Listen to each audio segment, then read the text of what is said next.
주 사랑이 나를 숨쉬게 해. 세상 그 어떤 어려움 속에도 주 은혜로 나를 돌보시며 세상 그날까지 지켜주시네.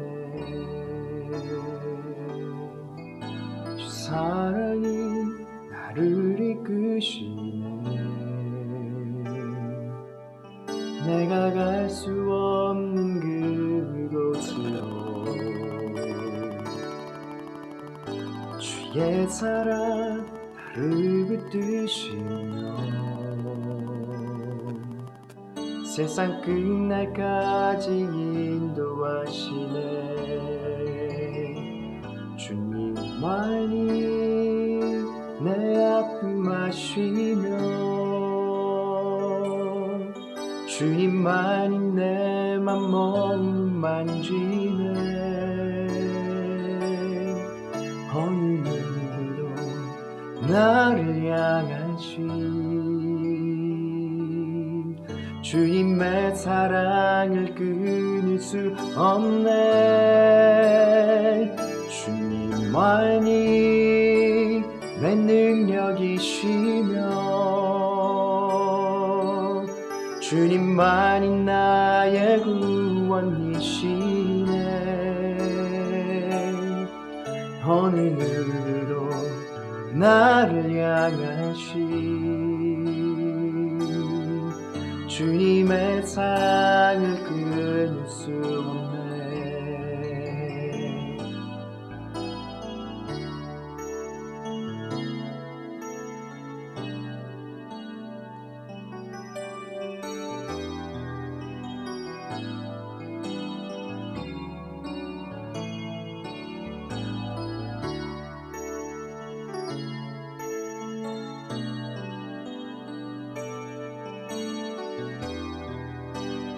이제 우리 다 함께 고백해볼까요?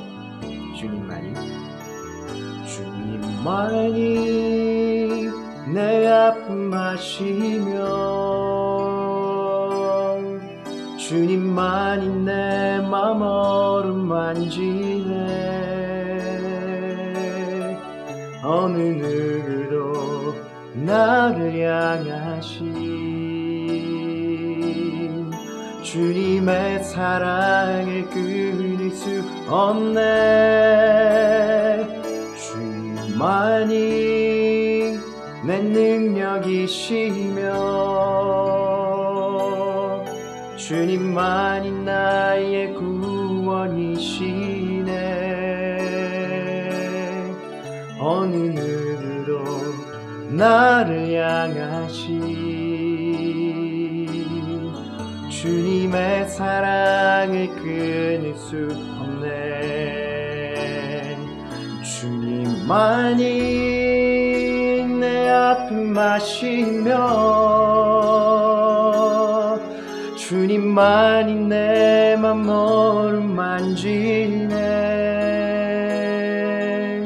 어느 누구도 나를 향하신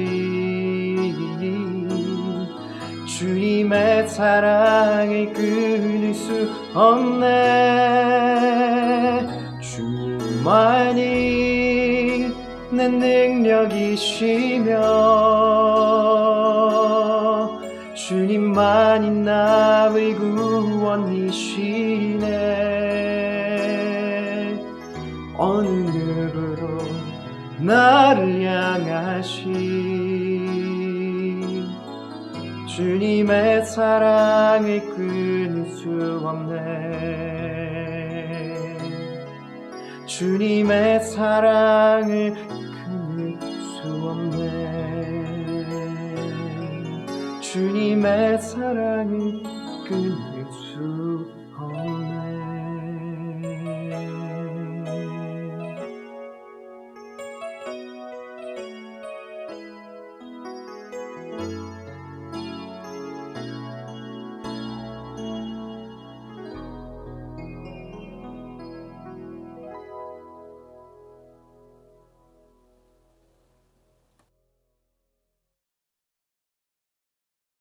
살아계신 하나님 아버지, 우리를 사랑해 주시고 자녀 삼아 주셔서 감사합니다. 우리나라의 코로나 확진자가 점차 줄어들고 백신이 개발되어 종식되게 해주세요. 그리고 대면 예배도 빨리 돌아올 수 있도록 도와주세요. 코로나 가운데서도 우리들이 예배를 열심히 잘 드리고 목사님 말씀에 은혜 많이 받게 도와주세요. 예수님 이름으로 기도합니다. 아멘. 오늘 우리에게 주시는 하나님의 말씀은 시편 6편 3절과 4절의 말씀입니다. 제가 하나님의 말씀을 받들어 읽겠습니다. 나의 영혼도 매우 떨리나이다. 여호와여, 어느 때까지니이까? 여호와여, 돌아와 나의 영혼을 건지시며 주의 사랑으로 나를 구원하소서. 아멘. 우리가 인격적인 대상과 관계를 맺을 때 일반적으로 거치는 과정이 있습니다. 인사를 나누고 서로에게 자신을 소개하고 대화합니다. 근데 살다 보면 이런 일련의 과정들을 싹 무시하고 일방적으로 외쳐서 누군가를 불러야 하는 때도 오게 됩니다. 가령 이런 때죠. 사람 살려! 불이야! 다급한 구조의 요청 말입니다. 하나님과 나의 관계도 마찬가지죠. 다급하게 하나님의 이름을 불러야 하는 때가 있습니다. 오늘 본문의 말씀을 보면 여호와여, 주의 분노로 나를 책망하지 마시며 주의 진노로 나를 징계하지 마옵소서. 다윗은 다급하게 하나님을 외쳐 부르고 있습니다. 이렇게 하나님을 외쳐 부르며 자신의 형편을 면밀히 고하고 하나님의 도우심을 구하는 형식의 시편을 탄원시, 탄원시편이라고 합니다. 1절과 2절은 고난을 어서 거두어 달라라는 기원이고 2절과 3절의 말씀에는 육체적인 재난과 고난으로부터 구원해 달라는 호소가 나옵니다. 성경의 다른 권인 욥기서에도 보면 질병과 죽음은 인생의 죄의 결과라고 말하는 부분들도 쓰여져 있습니다. 하지만 이것은 섣불리 단정하기는 어려운 문제입니다. 왜냐하면 질병은 결과적인 것이 아닌 과정적인 것으로 봐야 하기 때문입니다. 욥과 욥의 친구들은 하나님이 왜 이런 고난과 질병을 내게 내리셨나? 무슨 숨겨진 죄를 지었나? 욥, 빨리 숨겨진 죄를 실토해. 거기에 욥은 무슨 소리냐? 나는 그런 적이 없다. 라고 하며 왜 이 고난이 찾아왔는지에 몰두합니다. 반면 오늘 함께 읽은 시편 6편의 저자인 다윗은 단지 뼈가 떨리듯이 아픈 이 육체와 영혼의 고난이 하나님에게서부터 온 것임을 인정하고 이것이 지나가면 그 다음 단계가 있다라고 확신하며 사건을 바라보고 있다는 것이 다릅니다. 뿐만 아니라 오늘 다윗을 가장 두렵게 하고 있는 일이 무엇인지 말씀을 살펴보면 그는 인생과 육체에 찾아온 이 고난이 아니라 영적인 파멸, 즉 고난 가운데 하나님을 기억하지도 못하게 돼버리고 영혼을 구원하시는 은혜도 고백하지 못하게 되는 절망과 단절을 가장 두려워하고 있는 것을 보게 됩니다. 6편 5절에 사망 중에는 주를 기억하는 일이 없사오니 스올에서 주께 감사할 자가 누구니까? 자, 이번에는 우리의 삶의 자리로 돌아와서 다윗의 고백을 이해해 보겠습니다. 살아가다 보면 고통과 고난이 찾아올 때가 있습니다. 질병에 걸리거나 사고를 당하고 그로 인해 마음과 영혼이 쇠약해질 때가 있죠. 이럴 때 가장 안 좋은 반응은 고난 자체를 최종적인 결과로 받아들여 버리는 겁니다. 그리고 포기하는 것이죠. 인생사 형통할 줄 알았더니 하나님 믿어도 별거 없구나 하고 그냥 낙심해 버리는 겁니다. 물론 잠깐 동안은 낙심할 수 있죠. 하지만 그 기간이 너무 길어지지 않도록 해야 합니다. 그러려면 이 고난이 최종적인 것이 아니라 과정적인 것이다 라고 받아들여야 합니다.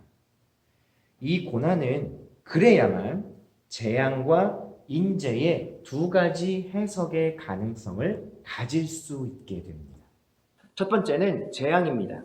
이것은 뜻하지 않게 생긴 불행한 사건 또는 천재지변으로 인한 사고입니다. 그 원인이나 목적이 분명하지 않고 가려져 있습니다. 여기에는 더 깊은 하나님의 뜻이 숨겨져 있지요. 고난이 하나님이 허락하셔서 겪게 하시는 한 결코 목적 없이 주어지는 것이 아니라는 말입니다. 성숙하게 하시거나 고난을 통해 나 자신과 세상의 것들을 내려놓고 더 낮은 곳을 향한 부르심을 주시는 것, 그러면서 각 사람을 향하신 하나님의 선하시고 온전하신 뜻을 조금씩 이루어 가시는 겁니다. 과정이고 치유와 회복이 반드시 포함됩니다. 두 번째는 인재입니다. 사람의 실수, 부주의나 고의로 일어난 사고들은 사람이 스스로 불러온 재난이라는 뜻의 인재라고 해석합니다. 가령 이런 거죠. 시편 저자가 악을 행하는 자들과 어울려 하나님을 떠나고 잠깐 죄를 짓습니다. 하나님 말씀하시고 경고하시고 책망하셔도 알아듣지 못하는 것이죠. 그러다가 결국 일을 그르치게 되고 관계를 깨뜨리게 되고 실패하게 되고 질병과 고난도 얻게 됩니다. 그리고 나서 그가 깊은 탄식 속에 이렇게 회개하는 겁니다. 내가 잘못했구나. 하나님 뜻을 가벼이 여기고 죄를 지었구나. 하나님께 돌아가자. 이제 정말 하나님께 돌아가자. 이대로 있다간 정말 인생 망하겠다. 납작 엎드려서 하나님께 잘못했다고 빌자. 여러분, 이때는 하나님이 정말 분명한 뜻을 가지고 행하게 되십니다. 성령의 역사도 명확합니다. 하나님의 인도하심을 다시 따르면 그의 영혼과 삶을 되살리시고, 그렇지 않으면 아무리 아등바등 노력을 하고 세상적인 치유와 회복의 방법들을 강구해도 그의 영혼과 삶은 시들어버리게 되죠. 이처럼 고난을 최종적인 결과가 아닌 과정적인 것, 삶의 과정으로 받아들이고 하나님 뜻을 묻는 일은 굉장히 중요한 의미를 가집니다. 첫째, 고난을 이겨낼 수 있는 힘을 가진 유일하신 분이 누군지를 안다. 둘째, 그것을 힘입는 길이 무엇인지를 안다라는 겁니다. 시편 6편 4절의 말씀을 보면 이렇게 말씀이 나와요. 여호와여 돌아와 나의 영혼을 건지시며 주의 사랑으로 나를 구원하소서. 다윗은 하나님 사랑에 자신의 구원을 호소합니다. 여러분, 이 깨달음은 외부로부터 올 수 있는 게 아닙니다. 누가 가르쳐줘서 알 수 있는 게 아니죠. 혹은 지식을 연구하여 알 수도 없습니다. 왜냐? 세상에는 궁극적으로 고난과 죽음을 이길 힘 자체가 없어요. 세상을 이기는 힘은 오직 믿는 자의 호소를 들으시고 돌아오실 여호와 생명의 주관자 한 분뿐이시기 때문입니다. 천지의 창조자이시고 유일한 구원자이신 여호와 하나님께 매달리는 길밖에 다른 길이 없다라는 것을 믿는 사람에게 깨닫게 하시는 것, 이 또한 놀라운 믿음의 은혜죠. 여러분, 이 일의 가장 핵심적인 역할을 하시는 분이 누굴까요? 바로 성령 하나님이십니다. 그리고 그 성령 하나님이 우리를 찾아오셔서 오직 여호와에게만 희망이 있다는 것을 알게 하십니다. 구약성경 출애굽기 3장 12절에서 15절 말씀을 보면 하나님이 이르시되 내가 반드시 너와 함께 있으리라. 네가 그 백성을 애굽에서 인도하여 낸 후에 너희가 이 산에서 하나님을 섬기리니 이것이 내가 너를 보낸 증거니라. 하나님은 우리와 함께 하시기를 약속하는 분이시라는 겁니다. 이것이 하나님의 자기 계시입니다. 예수 그리스도를 우리에게 보내실 때도 마찬가지셨습니다. 천사가 마리아에게, 요셉에게 가르쳐준 아기의 이름은 하나님이 우리와 함께 하신다라는 뜻의 임마누엘이었습니다. 임신가? 이 하나님과 멀어졌던 관계를 회복하고 몸부림치고 돌아오는 것, 부르짖는 것, 내 힘으로 할 수 없기에 주님 돌아오셔서 나를 구원해 주십시오라고 외치는 것 외에는 우리가 죽음과 같은 고난으로부터 궁극적인 구원과 회복으로 나갈 수 있는 길이 없다. 이 사실을 오늘 다윗은 알고 있었던 겁니다. 그래서 여호와 하나님께 이렇게 호소합니다. 여호와여 돌아오소서. 돌아오셔서 내 영혼을 건지시고 주의 사랑으로 나를 구원하소서. 시편 6편의 이 위대한 말씀은 그래서 초대교회가 정한 7개의 참회 시편 중 첫 번째 시가 됩니다. 인생의 죄악과 연약함을 인정하고 신실하신 하나님의 돌아오심을 요청하는 이 말씀, 여러분, 우리가 우리의 삶이 송두리째 뒤엎어지고 있고 몸과 마음이 고난 가운데 있는 이 시대에 하나님을 향하여 외치고 부르짖는 기도가 되어야 하는 말씀인 줄 믿습니다. 오늘 이 영상 예배를 함께 드리는 형제 자매들 중에도 이 하나님과의 관계 회복을 통하여 구원을 얻기를 원하는 사람들이 있습니다. 저와 여러분 모두죠. 갈망하지만 어떻게 해야 할지 잘 모르겠는 마음도 있을 수 있습니다. 하지만 여러분, 우리는 알고 있습니다.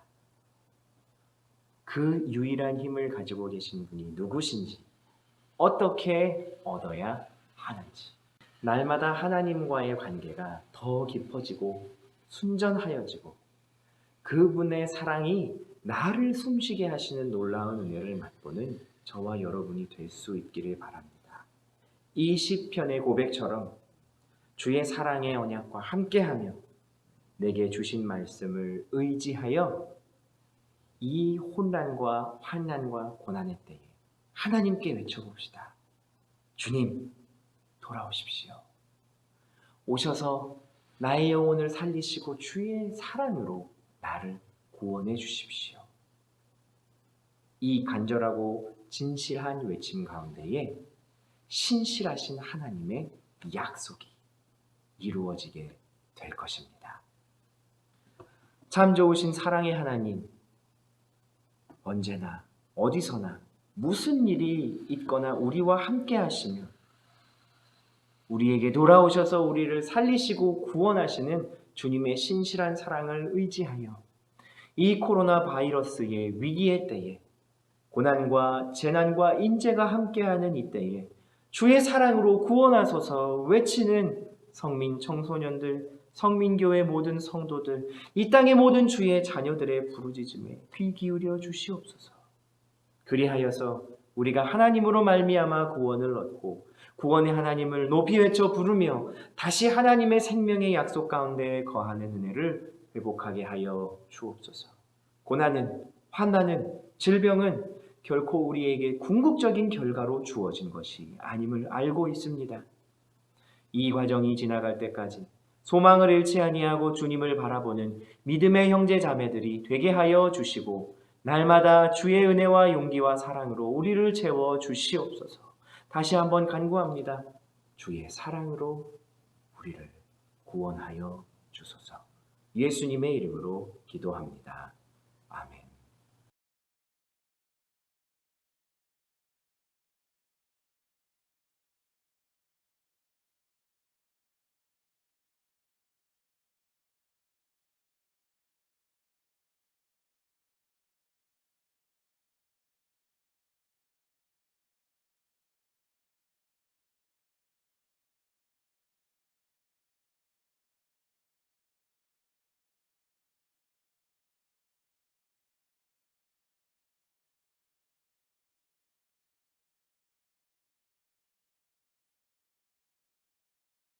사랑의 하나님, 감사합니다. 오늘도 주께 나와 함께 예배하고 귀한 예물을 드리며 말씀과 주의 은혜 주심에 응답하는 성도들의 귀한 예물을 받아주시옵소서. 주일헌금과 11조 헌금, 감사헌금, 그리고 모든 소원의 예물들을 받아주시고 돌아오셔서 주의 사랑으로 우리의 삶을 풍성하게 채워주시옵소서. 주님, 정말로 생계가 주님, 정말로 생계가 어려워졌고 하나님께 바치려는 것보다 당장 나의 앞에 해결해야 할 문제와 생계들이 시급해 보이지만 진정한 공급자요 생명의 주인이신 하나님을 기억하는 고귀한 믿음으로 즐거이 하나님께 드리오니 하늘의 귀한 상급되어 쌓이게 하여 주시고 형통함의 자리로 인도함을 얻는 믿음의 증거가 되게 하여 주시옵소서. 감사드리며 예수님의 이름으로 봉헌기도 드립니다. 아멘.